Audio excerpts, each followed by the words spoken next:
Salut bande de vacanciers. Bon, aujourd'hui je suis partagé entre deux idées, comme la politique française. Et ne me faites pas croire qu'il y a encore des indécis qui restent au milieu. On me dit de mettre de l'eau dans mon vin quand je m'énerve, mais vu les récentes restrictions en eau, je vais rester cru dans mes propos. Je vais soulever à bout de bras un sujet qui concerne l'ensemble des êtres vivants sur Terre. À vous de voir si on inclut Michael Schumacher ou non. Je vais vous parler de négligence et d'oubli.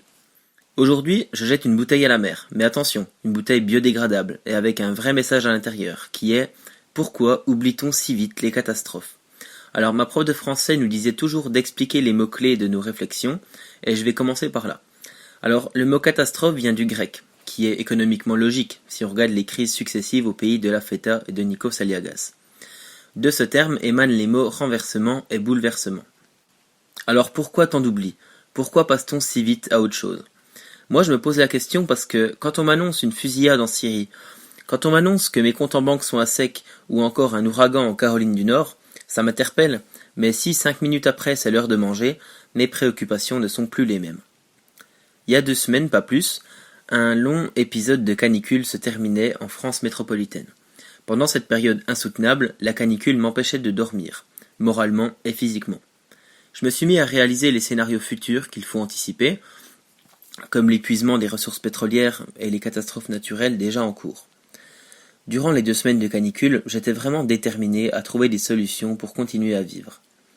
Et si on a ensemble martyrisé les stocks de ventilateurs dans les grandes surfaces, on devrait s'unir dans la continuité et trouver des solutions à long terme cette fois et arrêter d'agir seulement dans les situations de panique. J'ai l'impression qu'on oublie le mal que ça fait une fois que le problème est passé dans la pièce d'à côté. Puis quand il s'agit d'événements qu'on ne maîtrise pas, comme des drames où des vies sont emportées, on ne prend plus le temps de se recueillir. Et pire, on ne prend même plus conscience des dégâts. Bon après, c'est peut-être aussi pour se protéger. Avec tout ce qu'on entend dans les médias, on a parfois envie, à juste titre, de se couper de ce monde anxiogène qui court plus vite que nous.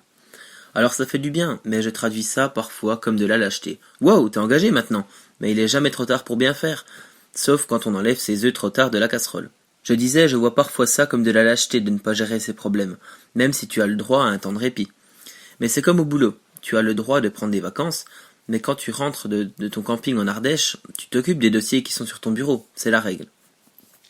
Et puis, si on est content d'avoir des jours fériés pour souffler un peu, rappelons-nous que, s'ils ont été mis en place, c'est en souvenir d'événements souvent dramatiques. Enfin, je crois que si on oublie les choses, si on passe d'un état à un autre aussi vite, c'est aussi à cause du mode de vie effréné qu'on essaye de suivre, et qui ne laisse pas la place à un moment de recueillement ou de contemplation. Et là-dessus, je pense que même Michael Schumacher, au fond de son coma artificiel, doit se sentir concerné. À force d'aller trop vite, on comprendra que la pause s'impose, et qu'on doit anticiper les choses avant qu'elles n'arrivent brutalement. Malheureusement, on n'a pas tous la même prise de conscience, la même honnêteté vis-à-vis de nous-mêmes devant la réalité. Le constat que je fais est que c'est toujours les patrons climato-sceptiques qui travaillent dans les bureaux climatisés. Sur ce, je m'en vais sur Marmiton pour voir si c'est 3 ou 10 minutes pour des œufs à la coque. Allez, à bientôt!